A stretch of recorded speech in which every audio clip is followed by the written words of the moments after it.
इब्ने इंसान सब्बत का मालिक।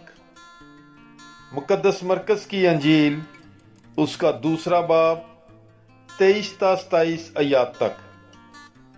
और यूं हुआ कि वो सब्बत के दिन खेतों में से गुजर रहा था और उसके शागिर्द राह में चलते हुए बालें तोड़ने लगे।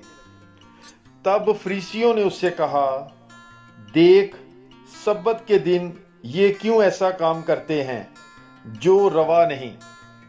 उसने उनसे कहा, क्या तुमने कभी नहीं पढ़ा कि दाऊद ने क्या किया जब उसे जरूरत हुई और वो और उसके साथी भूखे थे?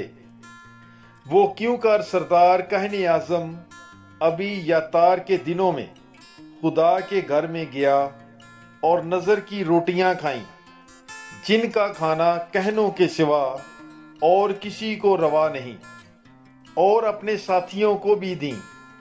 और उसने उनसे कहा कि सब्बत इंसान के लिए बनाया गया था, ना कि इंसान सब्बत के लिए। बस इब्ने इंसान सब्बत का भी मालिक है।